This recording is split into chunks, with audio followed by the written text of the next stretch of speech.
What's up, YouTube? Today we are looking at a piece that kind of has a little bit of explanation. Not the piece, but it's already been on the channel. But I guess just kind of how it came to be that this is something that I pulled kind of not out of storage. But so if you've been watching the channel, you know that around where I live, it's a decent spot. It's kind of in the hood though. It's kind of backed off on its own out of the way, but we have been getting people coming up from a river where I think there is a homeless camp, or was before. Like this year, there's been a lot of flooding from all the rain and stuff, but I've had to kind of take that into account and have things out, put some things up, and be armed kind of all the time, which is not something new for me anyway. I'm a former Marine, kind of obviously. I've done a bunch of different stuff in my life. Did a bunch of stuff in the Marine Corps. I've trained with Israeli Special Forces. It's kind of the flashy thing. A secondary black belt in Taekwondo. I used to compete nationally way back in the day. But now I'm just kind of an old man. I'm getting to 40, right? I'm closer to 40 than 30 by a long shot. So I'm not exactly trying to box. And I'm doing walk-arounds of this property at least once a night just to make sure people aren't here that shouldn't be here. And there are times when I'm like, well, you know, I get a bad feeling. This is when stuff like this comes out. And you know what didn't ever come to my mind? Never once was I like, oh my gosh, this has a rat tang.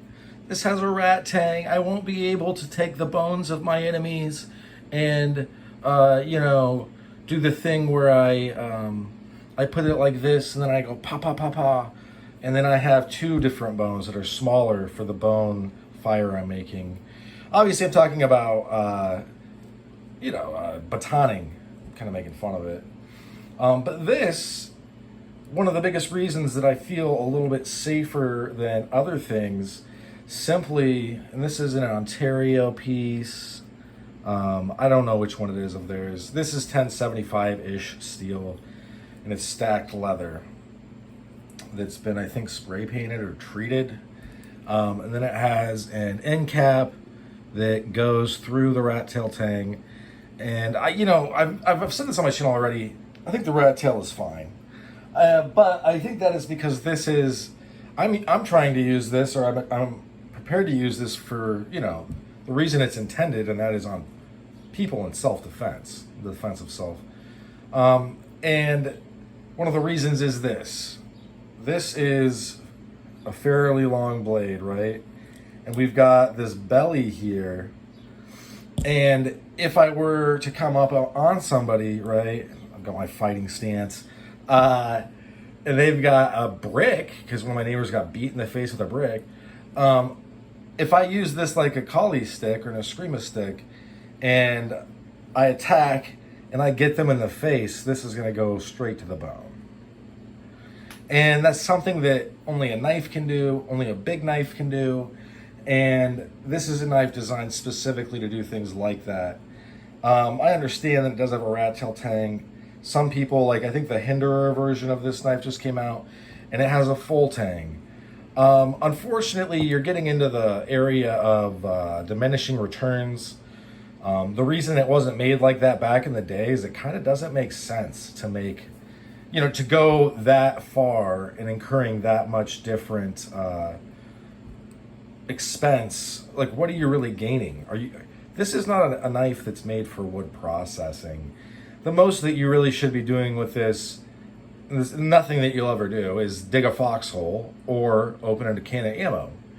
Because a lot of times the can of ammos are sealed, and you've got to like literally take a knife and a hammer and be like tuck, tuck, tuck, tuck, and like go around the edges of this ammo can.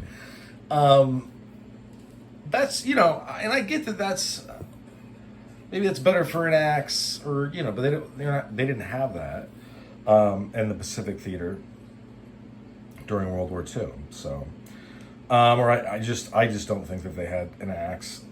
That's because those things are big and heavy, and this is light. They might have had, Special Forces might have had tomahawks. But But I think that some things people forget is that in World War II, our boys weren't fighting Somali pirates that can't read or write and don't know their cardinal directions.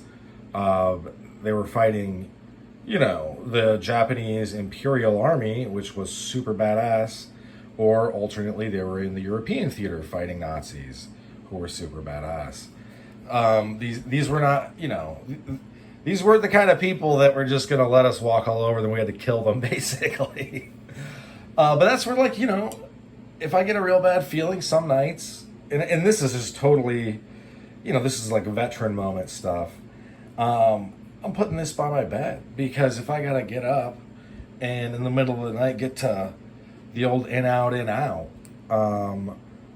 this is going to do it.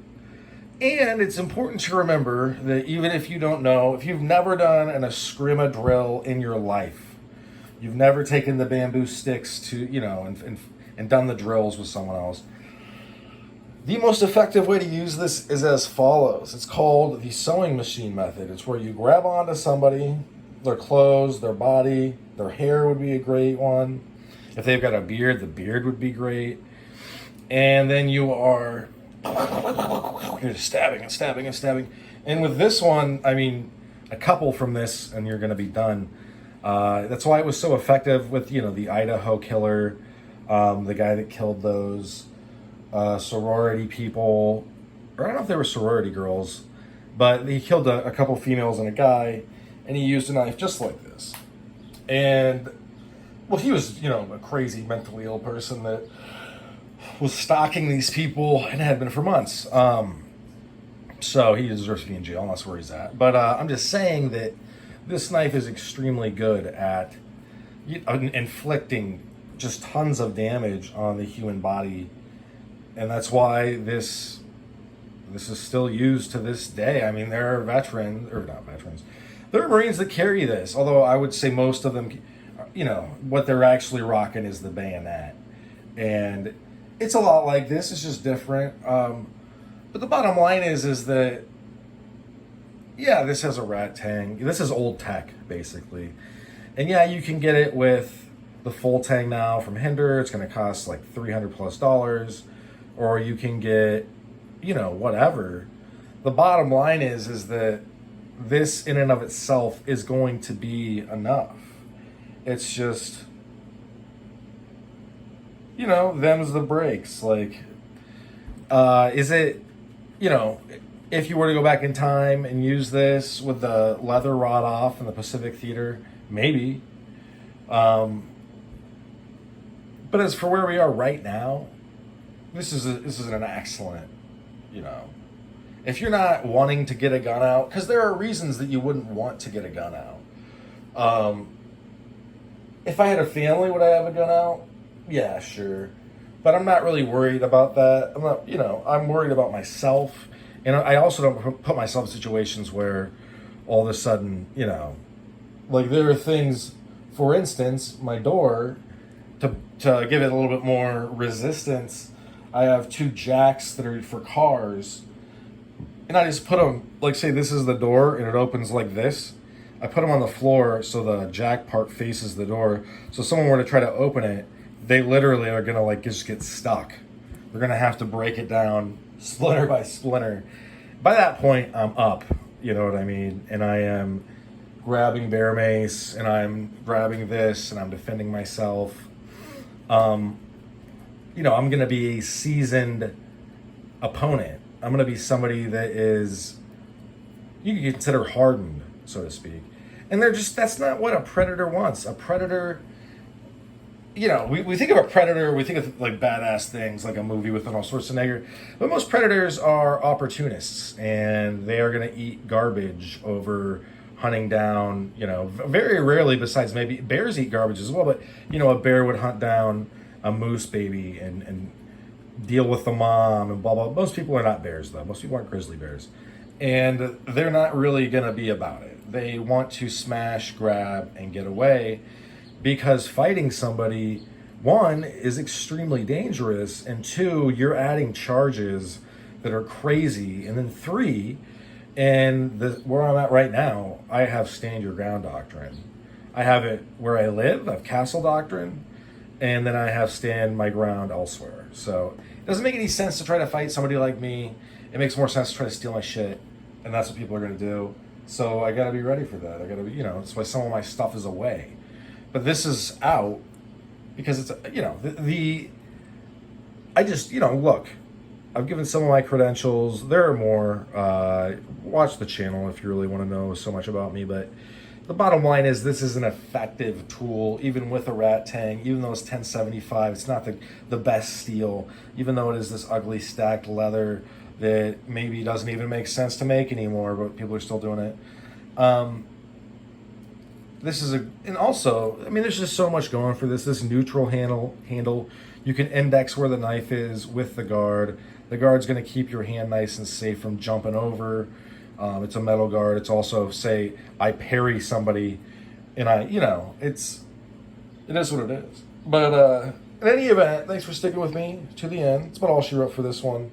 And just keep in mind throughout your day-to-day that a lot of these super special, expensive things, when it comes to form and function, are nearly identical to this thing that I got for $50. And although that's not, to me, that is not an insignificant amount of money, it still is like, come on, this is so much. There's so much going on for this thing. Do you really need the other thing? But anyway, most of that's going to be personal preference. So be safe, guys. Keep your head on the swivel out there. Peace.